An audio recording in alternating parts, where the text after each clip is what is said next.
Have you ever noticed how the most universal, totally agreed upon advice in human health is also somehow the hardest to actually follow? Oh, absolutely. It's like a running joke at this point. Right. I mean, if you ask 100 experts what it takes to optimize your physical experience, you don't really get 100 different answers. Yeah. You usually get, variations of the exact same deeply concentrated, repetitive mantra. Yeah, it's basically eat whole foods, get enough sleep, manage your stress. Exactly. It's this master blueprint for human health, and it's distilled down into just a couple of sentences. Hmm. But here is the paradox for you listening right now.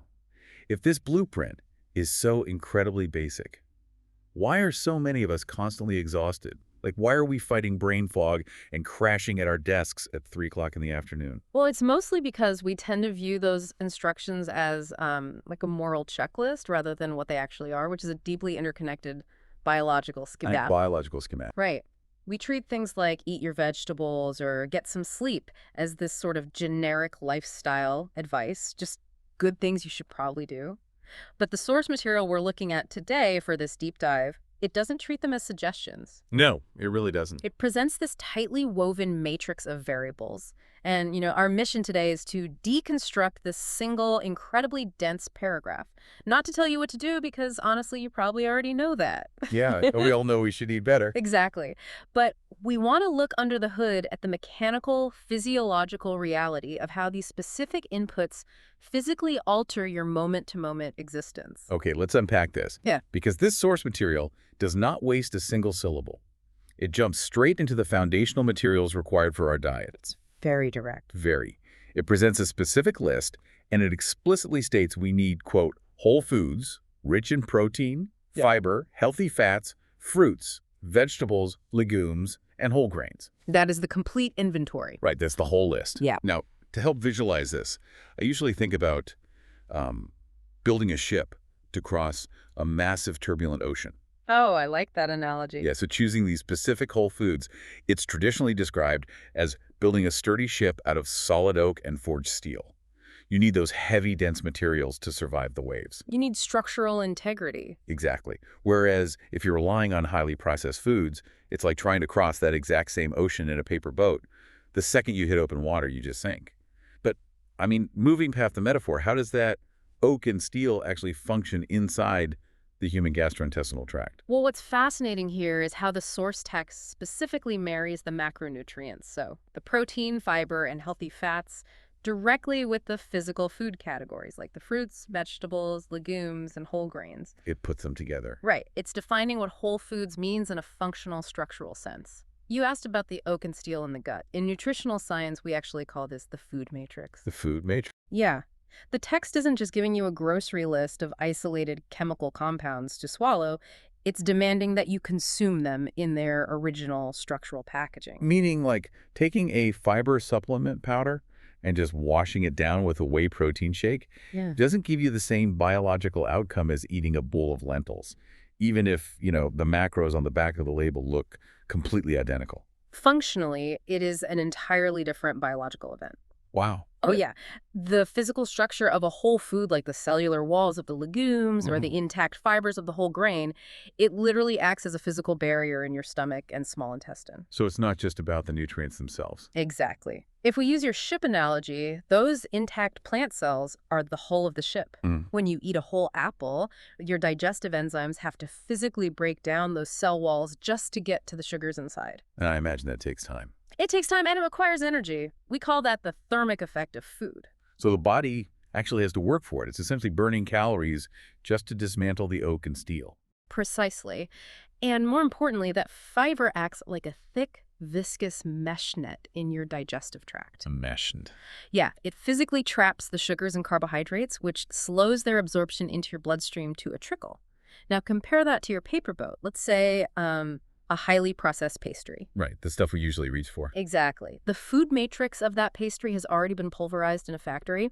The fiber is stripped. So when that hits your stomach, there is no mesh net. There's no structural integrity at all. The glucose just floods your bloodstream instantly. That's it. Yeah. Immediately. Which brings us directly to the internal experience. Yeah. Because building this sturdy ship or deploying this fiber mesh net, as you said, doesn't just dictate how our digestion works mechanically. Right. According to the text, It directly dictates our moment-to-moment internal experience.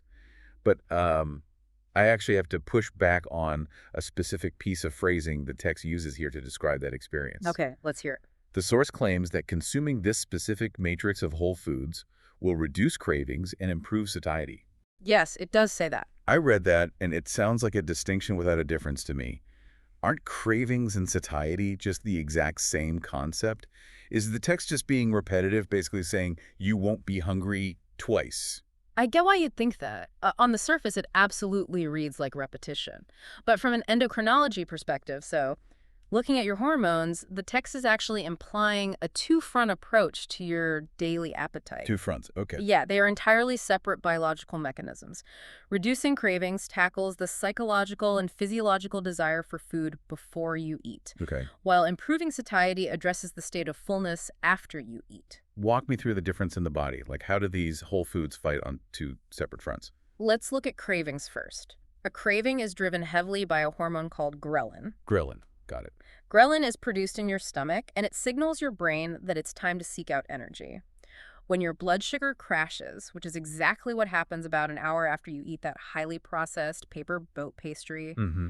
your body panics. It thinks it's starving. Right. It pumps out ghrelin, which creates that urgent, distracting, totally intrusive thought pulling you toward the pantry. It's a biological alarm bell. I've all felt that. Oh, definitely. But by eating the protein and healthy fats mentioned in the text, you stabilize your blood glucose curve. And that prevents that sudden spike in ghrelin. You quiet the noise before the meal even happens. So ghrelin is the alarm clock, and reducing cravings means unplugging the alarm. That's a great way to put it. What about the second front, then?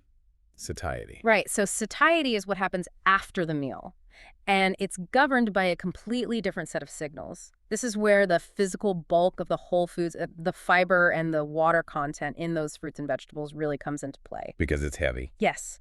When you eat a large volume of whole foods, it literally stretches the walls of your stomach. You have these mechanoreceptors in your gut that sense this physical stretching, Oh, wow. and they send a signal up the vagus nerve to your brain, basically saying, hey, we have enough mass down here. So it's just sheer physical pressure. Physical pressure, yes, combined with the release of satiety hormones like leptin and cholecystokinin, or CCK. CCK. Yeah, and those hormones are released specifically in response to the presence of fats and proteins in the gut. So reducing cravings stops you from making those frantic ghrelin-driven choices before a meal. Right. And then improving satiety ensures the mechanoreceptors and the leptin keep you satisfied so you don't feel the need to eat again an hour later. That makes total sense. Yeah. It's basically guarding the door on the way in and on the way out. Exactly. And by managing both of those hormonal fronts, the text says this leads directly to stabilizing energy, which really is the holy grail, isn't it? Oh, without a doubt. I mean, we've all felt that catastrophic 3 p.m. energy crash. But based on what you're saying, that crash isn't just, normal tiredness. It's reactive hypoglycemia. That's exactly what it is. When you lack that fiber mesh net we talked about, you get a massive spike in blood sugar. Your pancreas responds by dumping a huge amount of insulin into your blood to clear out that toxic level of glucose. Because high sugar is dangerous for the body. Right, very dangerous. But insulin often does its job too well. It clears out too much sugar, which leaves your blood sugar even lower than it was before you ate. Wow. And that sudden drop is the crash. Your brain, which relies exclusively on glucose, literally feels starved. You get brain fog, you get irritable, and you just want to put your head on your desk and sleep. But when your ship is built of whole foods, the oak and steal the glucose trickles in slowly. Exactly. The insulin responds gently. So the energy looks like a calm, steady wave rather than like a terrifying roller coaster graph. And that stable, predictable energy wave is the fundamental biological prerequisite for the next major claim in the source material. Right. Because stabilizing energy isn't just about surviving an afternoon meeting. It's the bridge to the long-term goal. So what does this all mean? Well, The source text pivots from these daily, hourly experiences straight into an ultimate physical outcome. It says this process will support sustainable weight management. yeah, and if we connect this to the bigger picture, the word sustainable is easily the most important word in that sentence. Why is that? Because the source material completely ignores quick fixes. It completely ignores caloric restriction just for the sake of rapid weight loss. It doesn't mention like dropping 10 pounds before a wedding or anything like that. Yeah, not at all. And the biological reason for that is profound.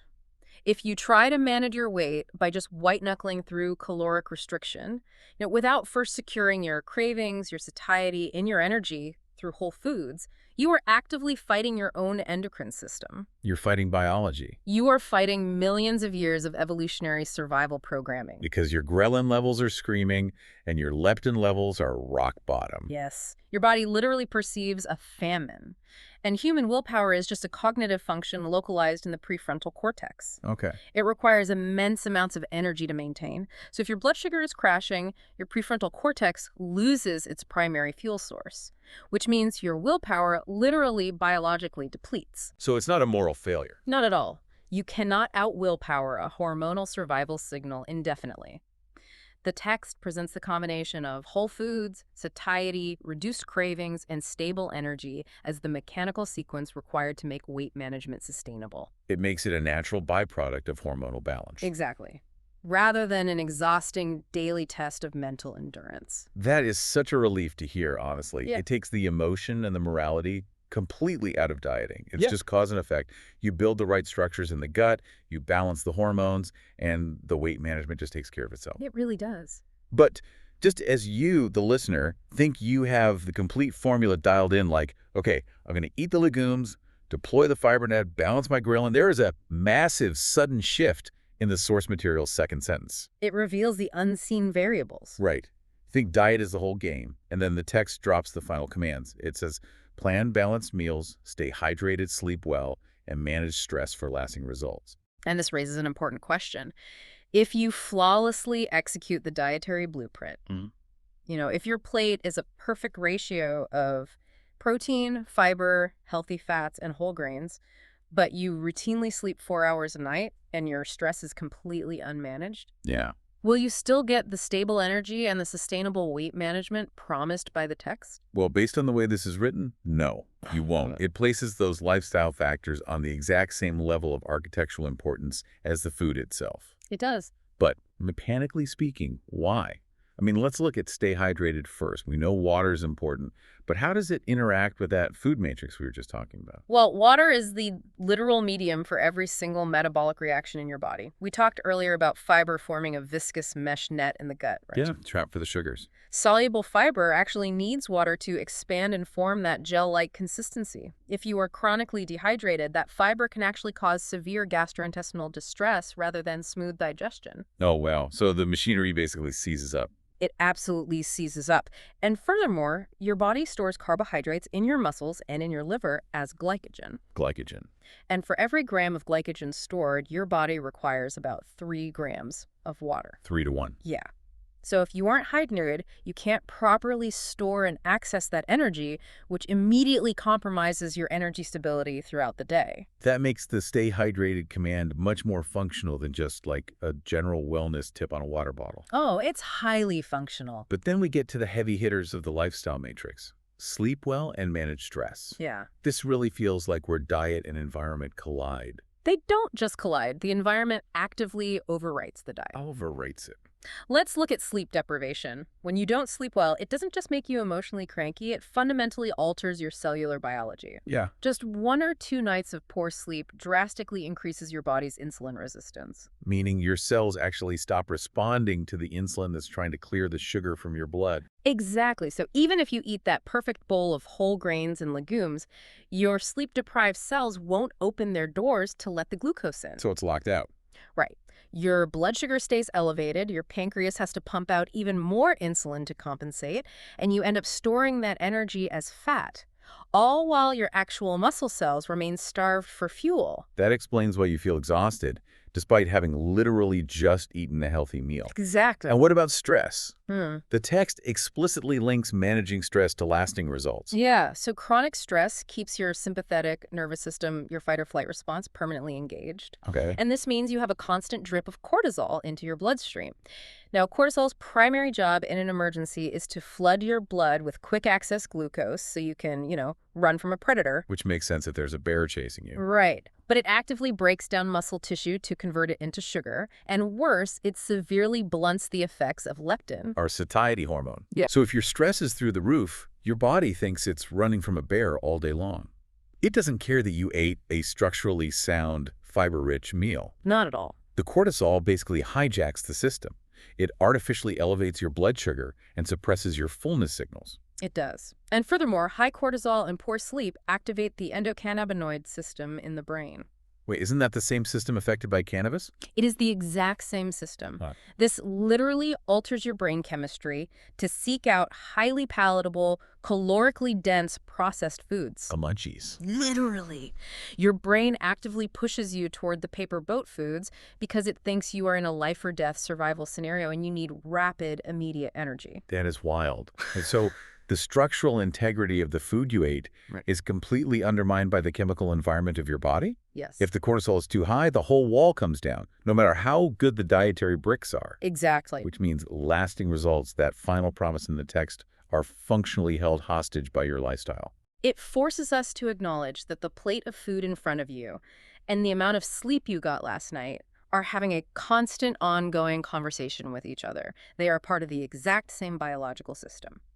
So to bring this all together for you listening, this text, this highly concentrated master blueprint, is actually providing us with a two-part equation for human biology. A two-part equation. Right. Part one is utilizing the physical structures of specific whole foods, the fiber matrix, the proteins, the healthy fats, to take control of your daily physical experience.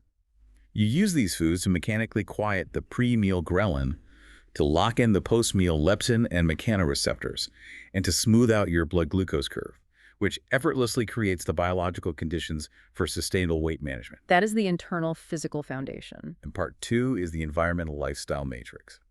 It is the cellular hydration, the sleep hygiene that prevents insulin resistance, and the stress management that keeps cortisol from hijacking your metabolism. That environment is what allows the food to actually do its job in the first place. Because without part two, part one is constantly fighting an uphill chemical battle. And without part one, part two doesn't have the raw materials to repair the body. They are permanently tethered together.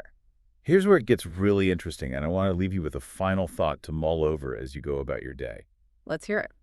We live in a society that is completely obsessed with trying to use diet as a shield.